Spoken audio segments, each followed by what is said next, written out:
Hi అండి, అందరికీ నమస్కారం. Welcome back to Ritu Aishu cookings.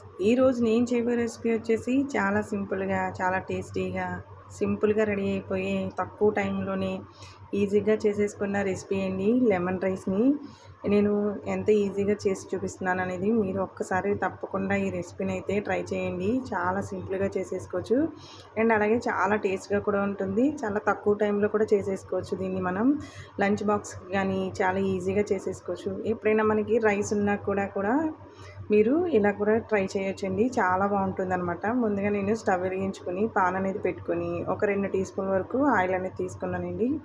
ఇప్పుడు ఇందులో నేను ఒక 2 టీ స్పూన్ల వరకు వేరుశనగ గుళ్ళు అనేది వేయించుకుంటున్నానండి. కొంచెం మీడియం ఫ్లేమ్లో పెట్టుకొని మీరు వేయించుకోండి. ఎందుకంటే పల్లీలు పెద్ద మంట మీద పెట్టి అసలు వేయించదండి, లోపల పచ్చదనం అనేది అలాగే ఉండిపోతుంది అనమాట.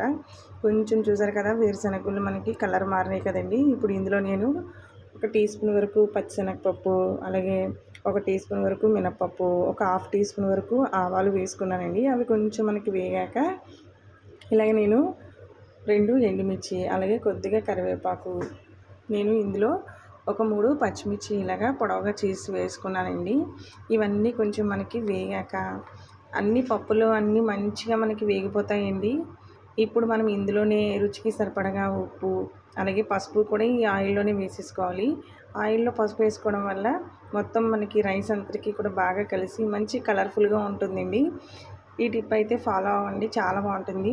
ఇప్పుడే నేను రుచికి సరిపడగా ఉప్పు, సాల్ట్ కూడా వేసేసుకున్నానండి. ఇవి కూడా మనకి కొంచెం వేడి దాని మీద వేసేసుకొని నేను అనేది స్టవ్ అనేది కట్టేసుకున్నానండి. ఇప్పుడు ఇందులో నేను ఒక కప్పు వరకు రైస్ అనేది తీసుకున్నానండి. రైస్ అనేది మనకి కొంచెం చల్లారిపోవాలండి. చల్లారితేనే మనకి కలుపుకోవడానికి ఈజీగా ఉంటుంది. చల్లారకపోతే ముద్దగా ఉండి మొత్తం అంతా మనకి మెత్తగా అయిపోతుందండి. అలాగే మనం పులిహోర కోసం మనం అన్నం అనేది మనకి దగ్గర ఎప్పుడైనా రైస్ ఉండిపోయినా ఇలా ఈజీగా చేసేసుకోవచ్చు. ఇంటికి ఎవరైనా టక్మని చుట్టాలు వచ్చినా, చిన్నపిల్లలకి ఆకలిస్తున్నప్పుడు ఇలా పెట్టాలన్నా కూడా చాలా టేస్ట్గా ఉంటుంది. చాలా సింపుల్గా అయిపోతుంది అనమాట. ఈ రైస్ అనేది కొంచెం మనం పొడిగా ఉడికించుకుంటే చాలా బాగుంటుందండి. రైస్ ఉడికేటప్పుడు మాత్రం కొంచెం ఆయిల్ అనేది వేసుకున్నారనుకోండి, రైస్ అనేది పొడిగా వస్తుంది. తప్పకుండా ఈ టిప్ని అయితే ఫాలో చేయండి.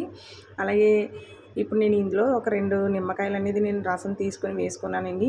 ఇదంతా మనం బాగా కలిసేలాగా కలుపుకుంటే సరిపోతుందండి. చూసారు కదా, చాలా సింపుల్ అండ్ టేస్టీ రెసిపీ అనేది రెడీ అయిపోయింది. నిమ్మకాయ పులిహోర చాలా టేస్ట్గా ఉంటుంది. మీరు కూడా తప్పకుండా ఈ రెసిపీని అయితే ట్రై చేసి ఎలా వచ్చిందో నాకు కామెంట్ బాక్స్లో తెలపండి.